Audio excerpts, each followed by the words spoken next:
இந்த மஞ்சள் பூசணிக்காய், தேங்காய் பால், வெல்லம் சேர்த்து சூப்பரா ஒரு பாயசம் பண்ணலாங்க. சாப்பிடறதுக்கு அப்படியே பாசிப்பருப்பு பாயசம் மாதிரி இருக்குங்க. செய்யறது ரொம்பவே ஈஸி, ரொம்ப டேஸ்டா இருக்கும்.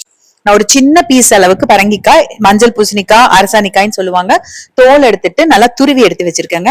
துருவின காய குக்கர்ல சேர்த்துக்கலாம். நீங்க சட்டிலேயே கூட வேக வச்சுக்கலாம். குக்கர்ல பண்ணும்போது கொஞ்சம் இன்னும் நல்லா சாஃப்டா வேகும். ஒரு 1.5 டம்ளர் அளவுக்கு தண்ணி ஊத்திட்டு குக்கர் மூடி வச்சு ஒரு 3 விசில் போட்டு எடுத்துக்கோங்க. ஏன்னா காய் நல்லா வேகணும், அப்பதான் மேஷ் பண்ண முடியும். நீங்க துருவருக்கு பதிலா சின்ன சின்னதா கட் பண்ணி கூட போட்டுட்டு வேக வச்சுக்கலாங்க. இப்ப நல்லா ஆவி இறங்கினதுக்கு அப்புறமா ஓபன் பண்ணிட்டு கரண்டில நல்லா மேஷ் பண்ணி விட்டுக்கலாம். ஏன்னா இது நல்லா சீக்கிரமா வெந்துரும். கரண்டில நல்லா மேஷ் பண்ணி விட்டுக்கணும். அதாவது அந்த காயோட உருவம் தெரியக்கூடாது.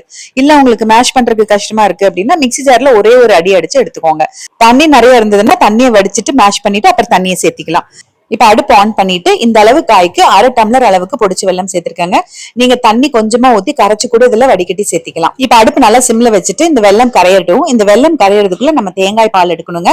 இந்த அளவு தேங்காய், 2 ஏலக்காய் சேர்த்து பால் எடுத்து வச்சுக்கலாங்க. இப்ப நம்ம அரைச்ச தேங்காயை வடிச்சிட்டு திருப்பி அந்த சக்கையை சேர்த்து 3 தடவை இந்த மாதிரி நான் பால் எடுத்து ஒன்னாதான் சேர்த்து வச்சிருக்கேன். இப்ப அந்த பாலை இந்த வெல்லம் சேர்த்த கலவையோட உள்ள சேர்க்கிறேன். எனக்கு 2 டம்ளர் அளவுக்கு பால் கிடைச்சதுங்க. 2 டம்ளருமே நான் சேர்த்திட்டேன். இப்ப ஏற்கனவே நமக்கு தண்ணி மாதிரி இருந்ததுன்னா பால் சேர்க்கும் போது ரொம்ப தண்ணியாயிரும். அதனாலதான் நான் வெல்லத்தை கரைக்காம அப்படியே போட்டேன். நீங்க வெல்லத்தை கரைச்சு சேர்க்கிற மாதிரி இருந்தாலும் கொஞ்சமா தண்ணி ஊத்தி கரைச்சிட்டு சேர்த்திக்கோங்க. ஏன்னா தேங்காய் பால் ஊத்தினதுக்கு அப்புறமா ரொம்ப நேரம் கொதிக்க கூடாது. அப்ப முன்னாடியே கெட்டியா இருந்துச்சு அப்படின்னா தேங்காய் பால் ஊத்தும் போது உங்களுக்கு கரெக்டான ஒரு கன்சிஸ்டன்சில இருக்கும். இப்ப பாக்குறதுக்கு இவ்வளவு தண்ணி மாதிரி இருக்கு பாருங்க. கொஞ்சம் நேரம் ஆகும் போது கெட்டி ஆகுங்க.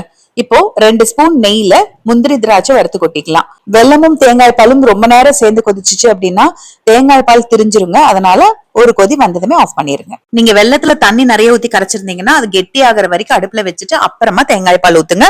தேங்காய் பால் ஊத்தினதுமே ஒரே கொதியில இறக்கிடணும். நல்லா ஆறினதுமே நான் ஃப்ரிட்ஜ்ல வச்சுட்டேங்க. நல்லா ஒரு 4 மணி நேரம் கழிச்சு எடுத்து பாக்குறேன், நல்லா கெட்டியா இருக்கு. உங்களுக்கு இன்னும் கொஞ்சம் தண்ணி மாதிரி வேணும்னா பசும்பால் இருந்தா சேர்த்திக்கோங்க, இல்லைன்னா கொஞ்சமா தண்ணி சேர்த்திக்கோங்க.